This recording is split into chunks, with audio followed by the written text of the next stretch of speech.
spiritual home, which is in the Roaring Fork Valley, so a beautiful drive up here from Glenwood Springs this morning. So hopefully when we drive back tomorrow evening, it remains a pleasant drive. But we look forward to this. Hopefully there's not too much. I'm going to talk a little bit about what we see happening in the energy sector and how we see that we're in the early stages of a revolution underway. And a revolution which maybe, just maybe, could do enough to address the major challenges we see from climate change. Before I start talking too much, I think part of the benefit of these type of events is to engage with your community and make some connections. So turn to a neighbor, ideally not the neighbor that you came with, and talk to them, introduce yourself, and say, why are you here this evening? And how do you feel when you think about climate change? Talk to a neighbor. I used this, so the last two groups I spoke to, the last group was at a conference of rural electric cooperatives. So we had a lot of staff from different electric cooperatives, and it was one of those conferences where people were sitting there on their phones. So it was pretty easy to get that group back. The previous one I was with elected officials, which perhaps unsurprisingly, that conversation was really hard to get back. So thank you. So I'm going to force you into an extreme position on this. If I don't have this on, can you all hear me? Okay. How's it working now? So I should have one on me, but maybe it's not turning the right way. That's working for you? Yeah. Okay. Raise your hand if you can't hear me in the back, or if at any point you can hear me. All right, so I'm going to force you into two somewhat extreme camps. I'm going to ask you to raise your hand and say which camp you're in, and you don't have to if you don't think. So camp number one is we're screwed. We should start thinking about colonizing Mars with respect to climate change. And camp number two is that I believe in human ingenuity. I believe that our species can take this on. So who thinks that we have to start thinking about colonizing Mars and this is bad news? That's all right. I see a few hands going up.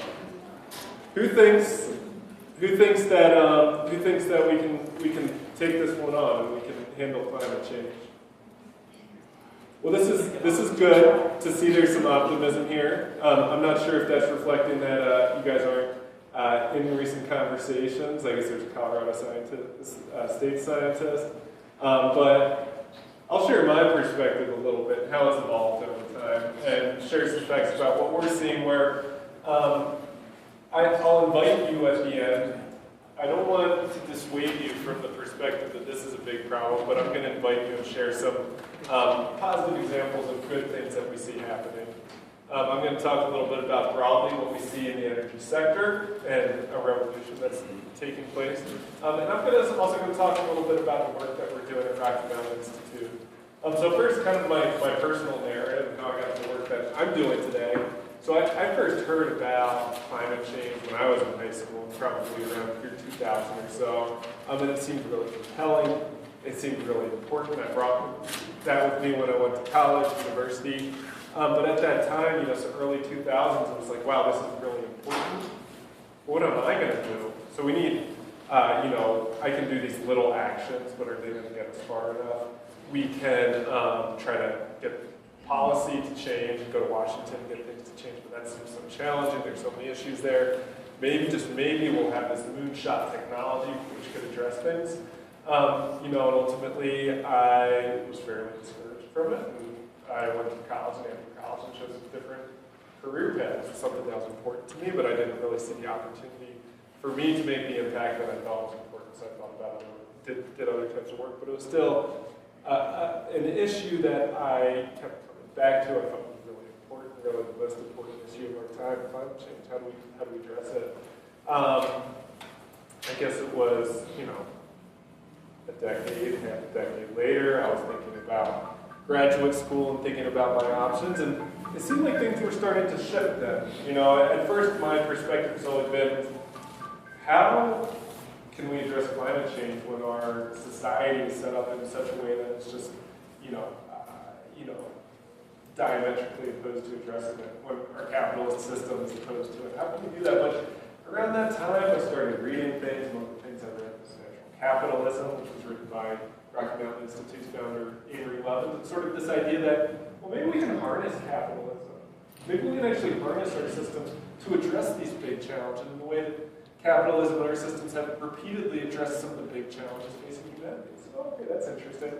So I actually I've got a business degree, which I think you see more people in the sustainability community coming with that. I got an MBA. So that was still a time when it was like, okay, there seems to be solutions, but when it came to changing our energy supply, renewable energy at that time was still a lot more expensive than traditional energy supply. So it was really a question of how much are we willing to sacrifice, how much extra are we willing to pay to bring about renewable energy. And in the past few years, and I've been with Rocky Mountain Institute now for 4 years, I've been here at this really exciting time when we've crossed this inflection point where it had been trying to think about how can we get people to adopt renewable energy? What are the justifications for renewable energy beyond just cost? And we're really right at this inflection point where renewable energy, clean energy, is becoming the least expensive energy supply. And as a result, you're seeing these market opportunities open up. It's a really exciting time to be in this space. And I would argue that this sets up the possibility that we can see transformational, revolutionary change in the way we source energy, use energy, and therefore the implications for climate. So I'll start off with a quote again from our founder, Avery Levins. This says, "Public discourse about climate change has resulted in the erroneous idea that it's all about cost, burden, and sacrifice. If the math was correct, everyone would see it's about profit, jobs, and competitive advantage." Interesting idea. Instead of thinking about how much can we sacrifice, think about what's the opportunity there. Put a little bit more bluntly by another important figure in the solar industry. The response to the challenge of climate change is the largest wealth generation opportunity of our time. How can we start thinking about it's not just a challenge, but also an opportunity? So I invite you to start considering how could it be an opportunity as an individual, as a community, even as a nation. So first, how does energy fit into climate change? I think most of you are kind of aware of the connection. In this chart I show, these are the different sources of greenhouse gases in the United States, with electricity, I think, still currently just barely being the main source of greenhouse gas emissions, so that might have been passed by transportation. Transportation being the second. Next is industry, especially heavy industries, commercial and residential, primarily if you're looking at heating loads in your buildings, and then finally agriculture. So agriculture is a little bit of a different issue, which I'm not going to talk today, but the rest of those have to do with how are we using energy. Electricity in particular is the area that I focus on, but broader other types of energy source. And there's sort of, a game plan out there for how we can address climate change and transform our energy system. First, focus on efficiency, shrink that pie, make it so that we use less energy in the first place. Second, electrify the economy. How can we take transportation industry, some of that energy, which is coming maybe from gasoline or natural gas, and make that into electricity, because step 3 is decarbonize electricity. So how can we are coming up with really good solutions to get zero carbon emissions from electricity. And then finally, and the biggest challenge is how to use zero carbon fuels. So I'll talk through some of the exciting things that we see in each of these. And I mentioned that there's a revolution underway because we're starting to see this kind of virtuous feedback cycle where there's innovation on multiple levels that's leading to this important change we need to see. We're seeing new business models introduced from energy companies, from large organizations that are trying to address climate. We're seeing more capital brought in, so we're seeing large banks and institutions invest in renewable energy and ways to address climate change, which is really critical. We are finding ways that we can integrate renewable energy into our systems, and we're also, this is all largely enabled by advances in information technology, right? We're seeing, you know, when I talked about the, you know, when I first learned about climate change, I didn't have a cell phone. When I was thinking about my college career, I had one of those, you know, dumb phones at the time, and we've seen technology change so rapidly. So we've certainly seen a revolution there, and we're starting to see that have real implications on the way that we source and use energy. So briefly, you know, Sarah mentioned Rocky Mountain Institute. I'm going to talk about some of the work that we're doing. So Rocky Mountain Institute, there's a lot on this slide, but just sort of the overview. We work across the energy sector, so these little icons here are different programs.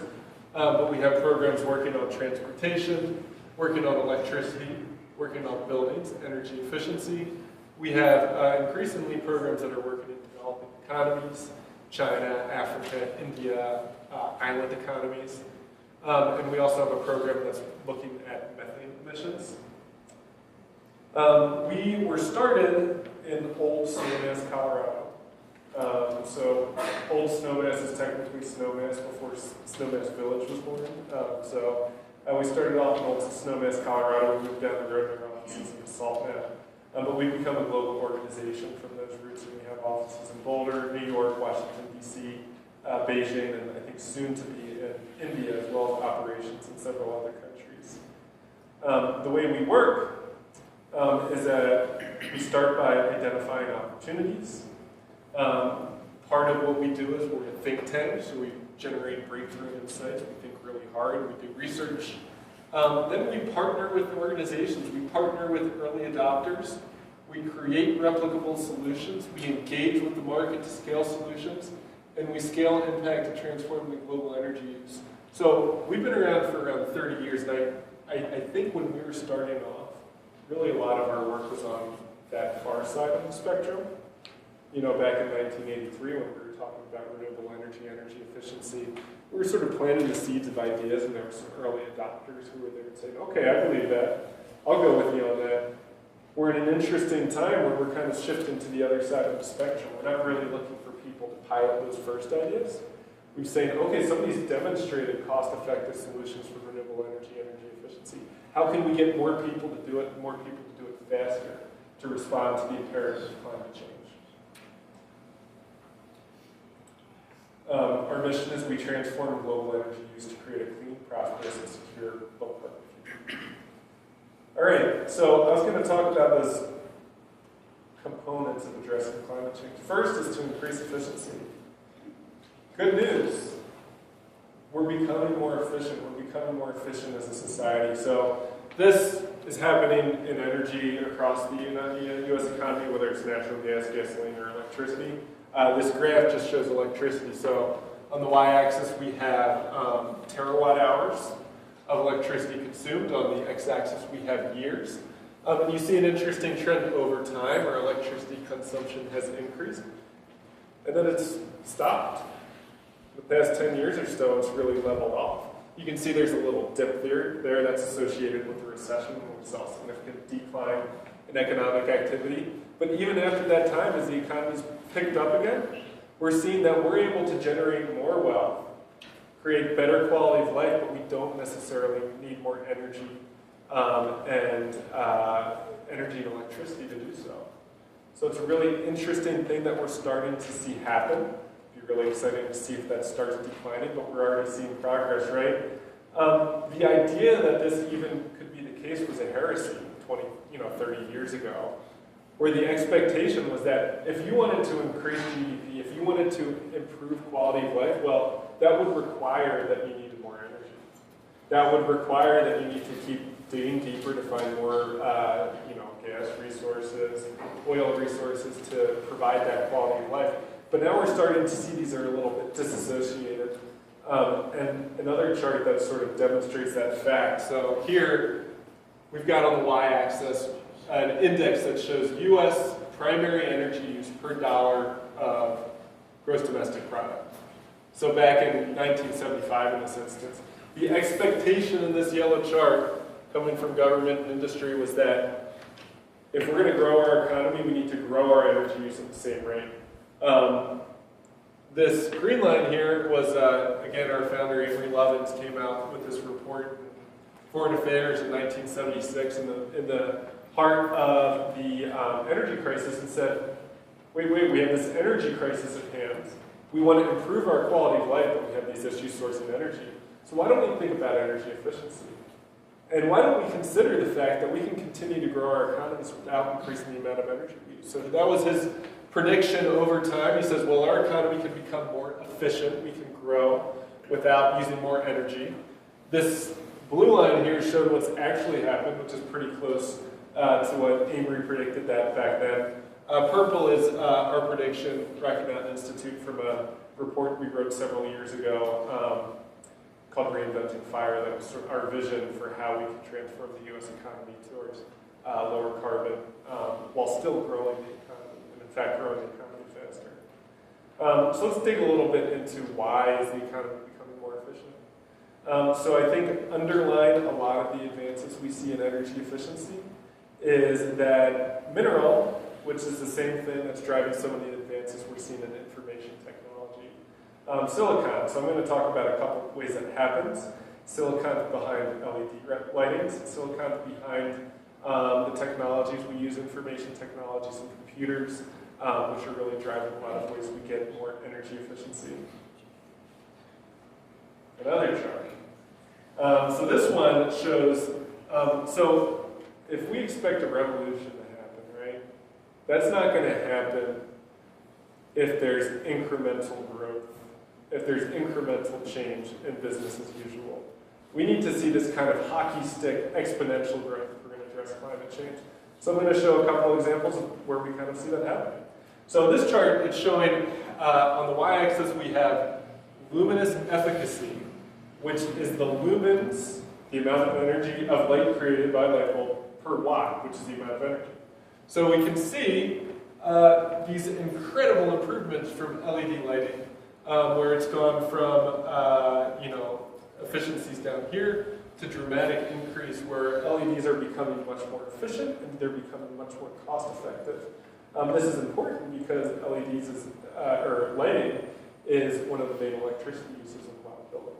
So if we're able to implement more LEDs, we're increasing C. That's an important contributor to the sort of flattening out of electricity demand.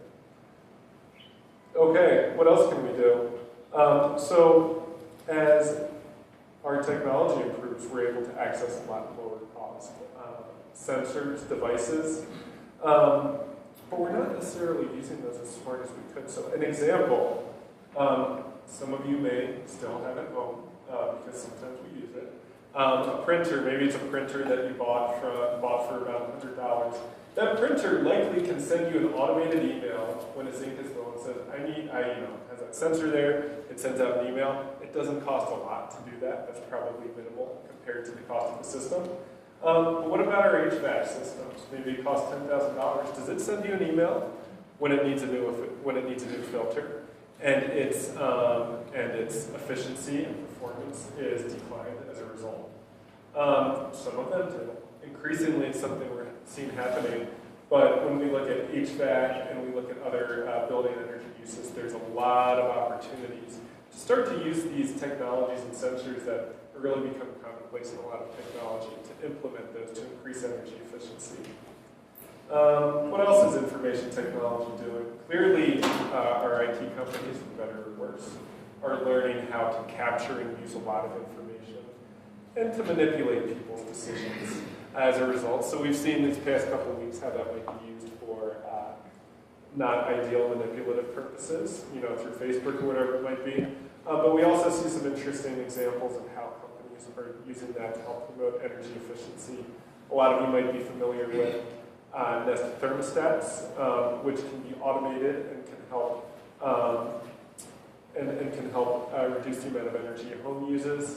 Some of you might have heard of O-Power, which is able to help track your energy and help give you nudges to become more energy efficient. So these again are sort of enabled by our building now to capture and utilize so much information and data.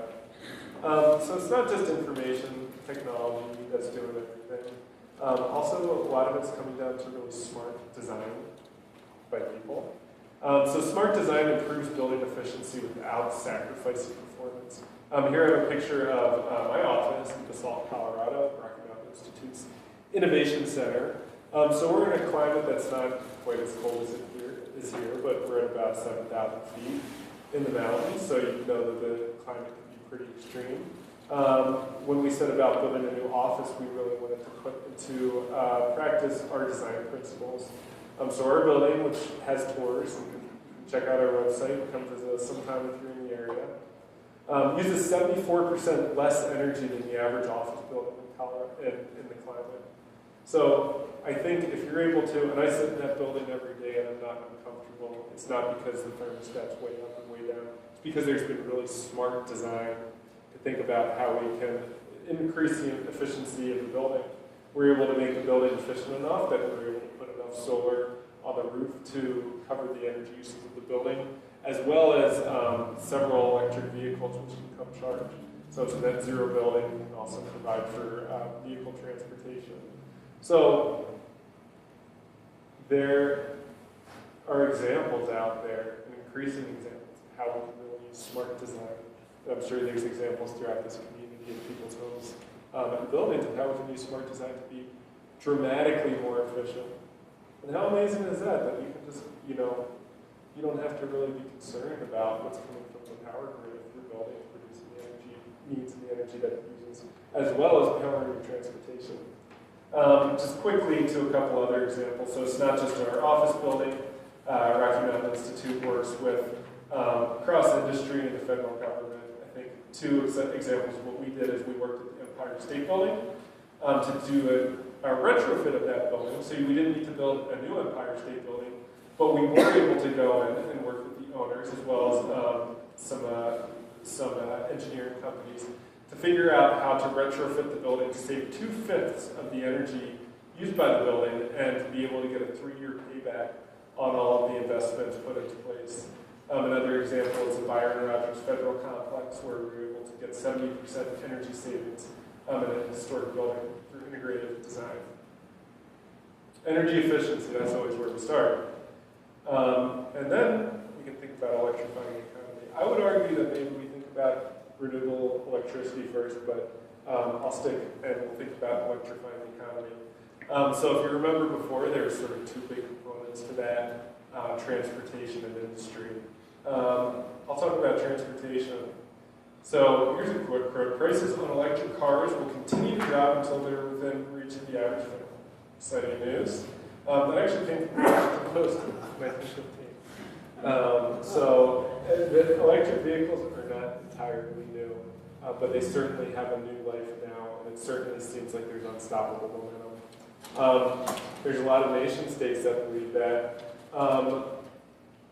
Many nations across the world are committing to clean transportation and committing to phasing out internal combustion energies, internal combustion cars, and mandating or indicating that there should be only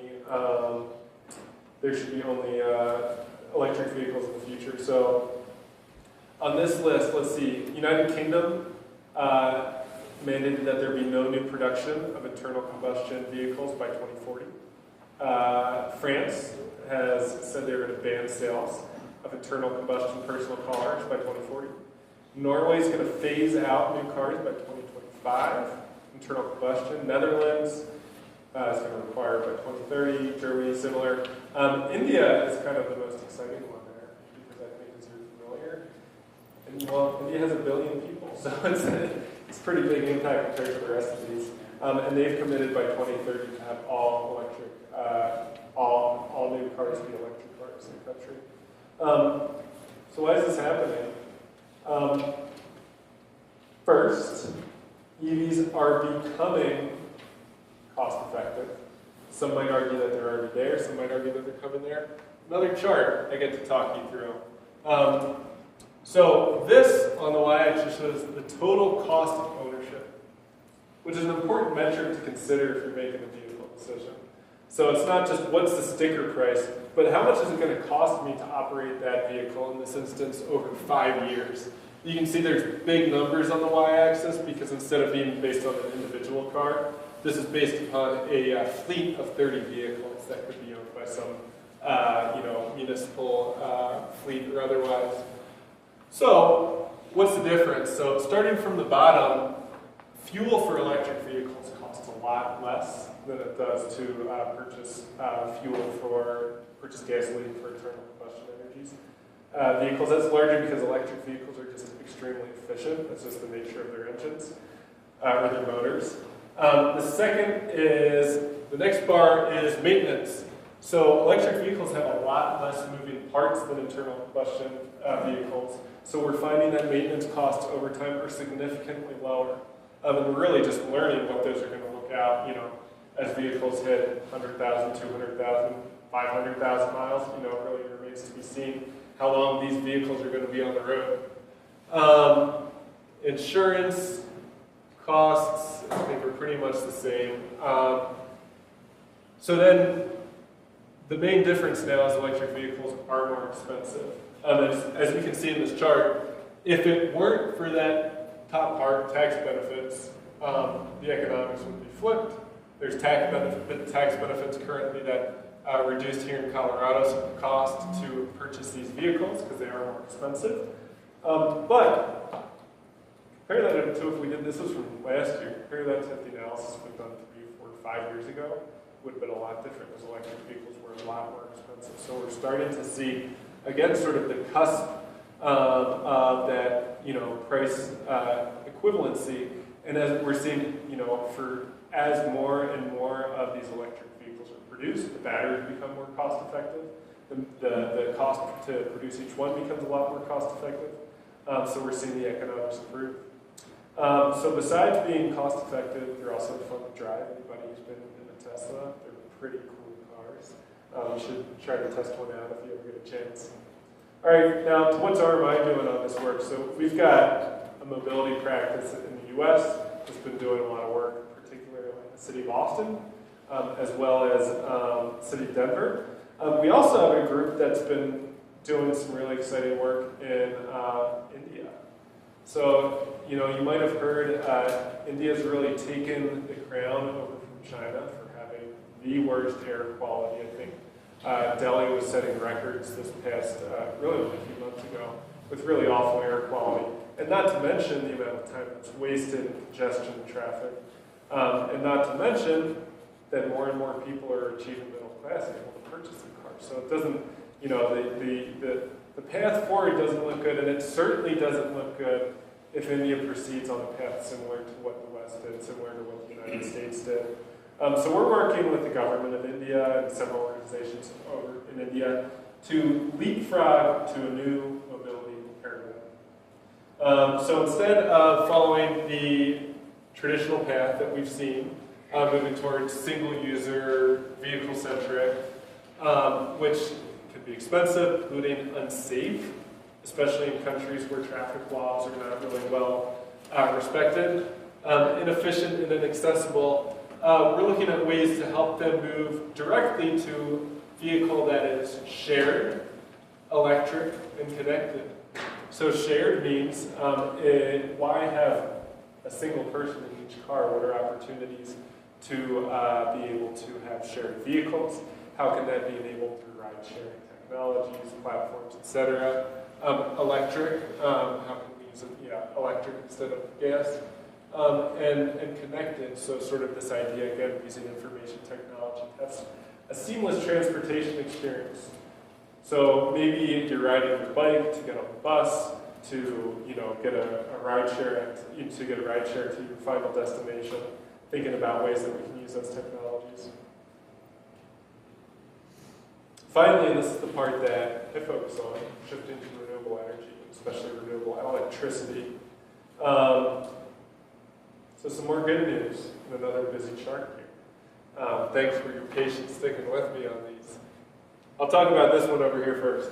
All right, so the y-axis is dollars per megawatt hour. So this shows the levelized cost of energy. So if you're going to build a new power plant, nuclear, coal, natural gas, solar, and wind to produce energy from that power plant. What's the average cost per unit energy going to be over the life of that power plant? Okay. On the y-axis, we have dollars per megawatt hour, and to make that into some figures that are a little bit more useful to most of you, $100 per megawatt hour here is equivalent to about 10 cents per kilowatt hour. So sort of comparable to thinking about the rates that you might pay for electricity. So when we were back in 2009, the cost of solar was much, much higher than the cost of other energy. We were at a place where natural gas was the low cost, wind was the second highest cost. The economics have really flipped, and this is a study that's done by an investment bank over time. They do it each year to say, well, what's the cost to build and operate these types of technologies over time? Times have changed. The most recent report, they found that solar and wind were the lowest cost technologies. Solar should be here. They came in about $50 per megawatt hour, 5 cents per kilowatt hour. All right, so that's what the people at the investment bank came up with, and then probably about a month after they put out that report, Excel got the results from a request for proposals they ran asking for solar and wind resources, and they were really cheap. It was a lot cheaper than they can get from a lot of other sources, so they found that solar with storage was at $36 per megawatt hour, solar at 29, wind at 21, wind with storage at 21, and wind through a power purchase agreement at $18 per megawatt hour, so that's 1.8 cents per kilowatt hour. So that's, in most cases, less, even if you have a coal plant that's operating, in most cases that's less expensive than what it actually costs to purchase and burn that coal. So the economics have really flipped, and they really happened recently. What does that mean? So it means that as it gets cheaper, people are buying more renewable energy. Sort of summary here. On the far side, you see new installations in gigawatts per year for fossil fuel nuclear technologies. Here it's for renewable energy. 2010, there was more new electric generation installed globally. That was fossil fuel and nuclear. In 2013, that flipped for the first time, and we're seeing more and more renewable energy being built out. We're still seeing fossil fuel and nuclear being built out, but we're really seeing that flip.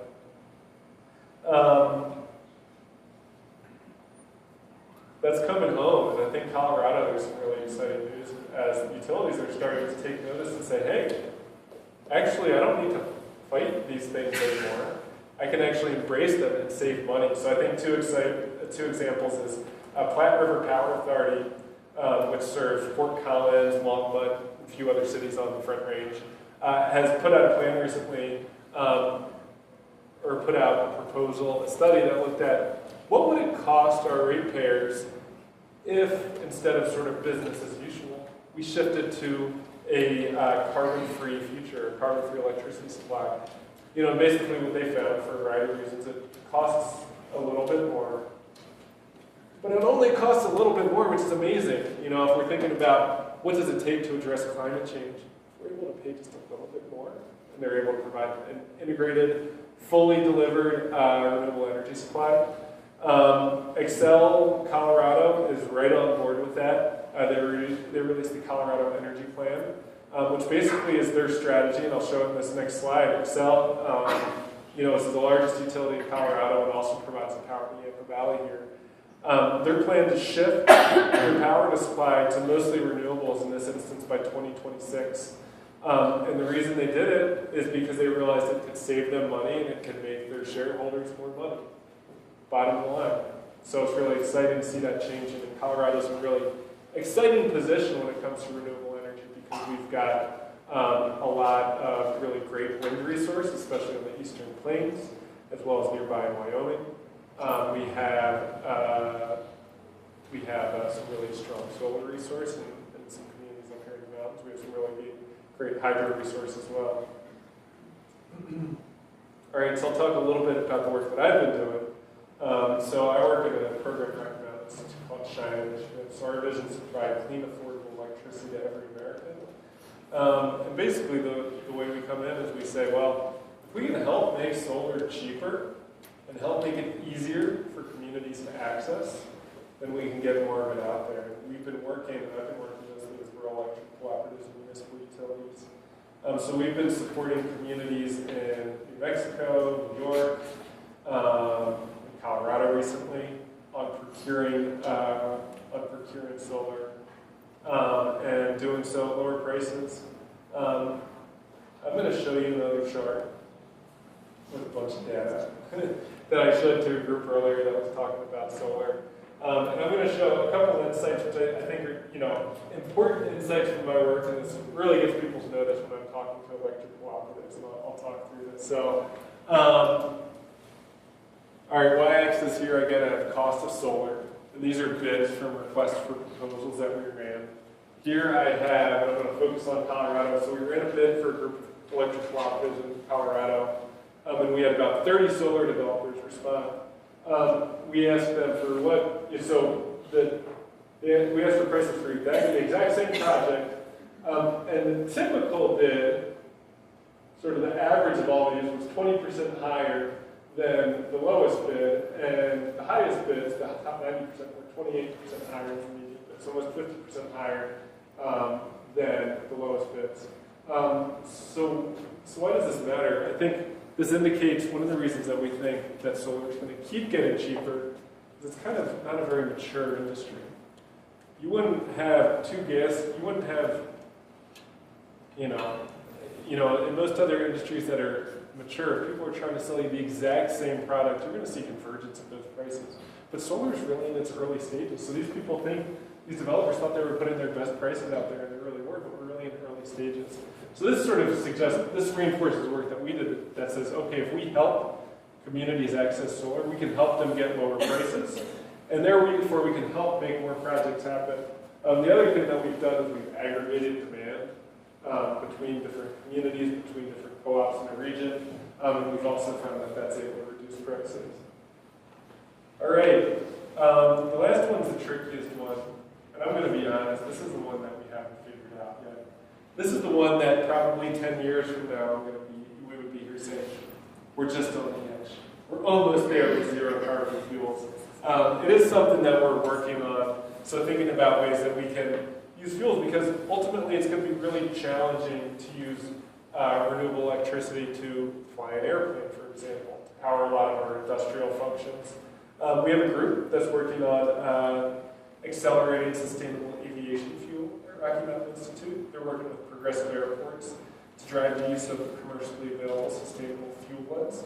So we're starting to see some airports are putting some renewable fuel sourced from some sort of biomass as part of their fuel mix. All right, so I gave some indication that okay, good things are happening, but the question still stays with me from what we've talked about, the challenges of climate. I'm going to give a couple of closing thoughts about why I think that we might be able to do it. Humanity has exactly enough time if we start right now. So first, as I mentioned before, whenever we have new technologies, as we're seeing now, adoption is non-linear. When you're starting a new technology, it kind of starts off, some people are sort of adapt to technology, maybe the prices come down a little bit, but at first things are a little slow. Over time, you start to see that hockey stick growth, right? You start to see really accelerating adoption of these technologies, and that's important for two reasons. There's sort of this virtuous cycle where you see, for instance, more solar, and then the price gets less expensive, so more people put it up. So that there's really these opportunities for nonlinear growth. When there is new technology, it can cause revolutions. Second, and again, another busy chart, but I'll sort of talk through the idea. There's these positive feedback loops where we look at these different things happening in energy. We see, for instance, what I just mentioned here. So that when you get cheaper renewables, people put more renewable energy on the grid, and that in turn makes makes it cheaper. When battery storage gets cheaper, that allows us to put more renewable energy on the grid. And when you have more increased electric vehicles, that makes storage cheaper. That allows for more electric vehicle deployment. So there's a whole variety of connections. And just as part of the problem of climate change is you have these positive feedback cycles that sort of feed on each other, it seems like there's promise that we can see the same thing when it comes to this technology innovation anyway. So I'll finish up with a quote from Amory Lovins, again, our founder. The most solid foundation for feeling better about the future is to improve it, tangibly, durably, reproducibly, scalably. So thank you, everyone.